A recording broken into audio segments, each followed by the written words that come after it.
रजनी को बचपन से ही पेंटिंग का बहुत शौक था। वो हमेशा से ही पेंटर बनना चाहती थी, पर उसके माँ और पिताजी ने उसको कभी भी इस चीज के लिए सपोर्ट नहीं किया और उसकी शादी नीरव से हो गई। नीरव रजनी को बहुत प्यार करता था, पर रजनी हमेशा चुपचाप ही रहती। वो इस शादी से खुश नहीं थी। वो ये शादी नहीं करना चाहती थी। उसे तो हमेशा से पेंटर जो बनना था।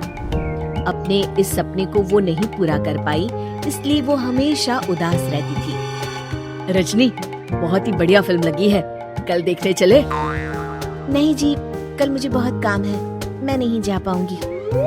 अच्छा तो कोई बात नहीं, संडे को चलते हैं। देखिए, मुझे फिल्म देखना पसंद नहीं है। आपको जाना है तो चले जाइए। नीरव को मना करके रजनी वहाँ से चली जाती है और अपने बैग को खोलकर उसमें बंद पड़े ब्रश और कलर्स को देखकर रोने लगती है। रजनी, चलो ना कहीं बाहर खाने चलते हैं, कुछ तुम्हारी पसंद का। जी, मुझे नहीं जाना, मेरी तबीयत ठीक नहीं है। रजनी वहाँ से चली जाती है। नीरव को समझ नहीं आता कि रजनी उससे इतना दूर क्यों रहती है। वो जब भी उसके साथ वक्त बिताना चाहता है, रजनी कोई ना कोई बहाना बना देती है। एक दिन घर पर कोई नहीं था। रजनी घर का सारा काम जल्दी से खत्म कर लेती है। घर पर अकेले होने के कारण वो सोचती है कि वो आज पेंटिंग करेगी। वो अपने कमरे में जाकर पेंट ब्रशेस और कलर्स निकालकर जैसे ही कलर मिक्स कर रही होती है कि दरवाजे पर बेल बज जाती है। अब कौन आ गया इस वक्त? इतनी मुश्किल से तो मुझे पेंट करने का मौका मिला है। रजनी दरवाजा खोलती है तो उसकी सास अपनी सहेलियों के साथ खड़ी होती है और सब घर के अंदर आ जाते हैं। अरे बहू, सबको शरबत बनाकर पिला दे, बाहर तो बड़ी गर्मी है। जी। रजनी पेंट ना कर पाने से उदास हो जाती है। उसे गुस्सा भी आ रहा होता है कि उसने इस शादी के लिए हाँ क्यों कह दी। वो रसोई में जा रही होती है कि उसकी सास उसे रोकती है। बहू, सबके खाने का भी इंतजाम कर लेना, आज का लंच तो ये सब यही करेगी। हाँ। रजनी बिना कुछ कहे रसोई में चली जाती है। सबके लिए खाना बनाती है। सब खाना खाते हैं और रजनी घड़ी देखती है कि ये सब कब जाएंगे ताकि वो अपनी पेंटिंग कर सके।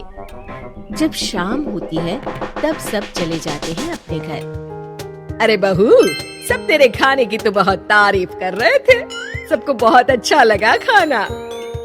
आपको मुझे सुबह बताना चाहिए था ना कि आपकी सहेलियां आ रही हैं। पता भी है कितना वक्त लगा सारा खाना बनाने में। अरे बहू, तू ऐसे कैसे बात कर रही है मुझसे? तो और कैसे बात करूं? मैं इस घर की कोई नौकरानी नहीं हूँ कि इतना काम करूंगी। रजनी अपने कमरे में जाकर दरवाजा बंद कर लेती है। शाम को जब नीरव आता है तो उसकी माँ उसे पूरी घटना के बारे में बताती है। क्या रजनी ने आपसे इस तरह बात की माँ? हाँ, और पता नहीं उसे क्या हो गया है, शाम से बाहर भी नहीं आई है। मैंने तो कई बार आवाज दी, खाना भी नहीं खाया उसने। तू ही बात करके देख ले बेटा। नीरव अपने कमरे का दरवाजा खटखटाता है। रजनी, दरवाजा खोलो, मैं हूँ। रजनी दरवाजा खोलती है और फिर वापस जाकर अपने बिस्तर पर लेट जाती है। रजनी, माँ से बात करने का ये क्या तरीका है? मैंने कोई गलत बात नहीं की है। अरे तुम क्यों ऐसे बर्ताव कर रही हो सबके साथ? क्या तुम इस शादी से खुश नहीं हो? रजनी कुछ नहीं बोलती। अरे बताओ मुझे रजनी, क्या ये शादी तुम्हारी मर्जी के खिलाफ हुई है? हाँ, मैं ये शादी कभी नहीं करना चाहती थी। तुमसे क्या, मैं किसी से भी शादी नहीं करना चाहती थी। रजनी रोने लगती है। चुप हो जाओ रजनी, बताओ मुझे, तुम क्यों नहीं करना चाहती थी शादी? रजनी बेड के नीचे से अपने पेंटिंग्स, कलर्स, ब्रश, पेपर्स निकालती है। इतने में उसकी सास भी कमरे में आ जाती है। ये देख रहे हो, ये थे मेरे सपने। मैं पेंटर बनना चाहती थी, पर माँ पापा ने कभी सपोर्ट नहीं किया और मेरी शादी करवा दी। मेरे सारे सपने टूट गए। हर वक्त बस गुस्सा आता रहता है मुझे। मैं जानती हूँ कि आप लोगों की इसमें कोई गलती नहीं है, पर मैं क्या करूं, मुझे समझ में नहीं आता।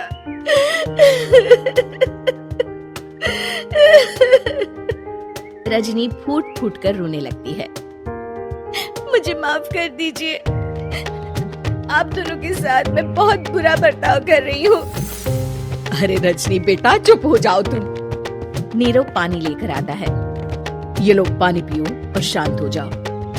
रजनी पानी पीती है और उसकी सास पेंटिंग्स देख रही होती है। अरे नीरव, हमें तो पता ही नहीं था कि हमारी बहू कलाकार है। अरे कितनी अच्छी पेंटिंग्स बनाई है, देखो तो। ये वाली तो मैं अपने कमरे में ले जाऊंगी। आपको ये पेंटिंग्स अच्छी लगी? अच्छी नहीं, बहुत अच्छी लगी। और तुमने हमें बताया क्यों नहीं? तुम जब चाहे पेंटिंग कर सकती हो रजनी। हम तुम्हारे सपनों को पूरा करने में तुम्हारा पूरा साथ देंगे। हाँ बेटा, हम कला की कद्र करते हैं। हम कलाकार तो नहीं, पर मुझे गर्व है कि मेरी बहू एक कलाकार है। रजनी, नीरव और सास तीनों हंस पड़ते हैं।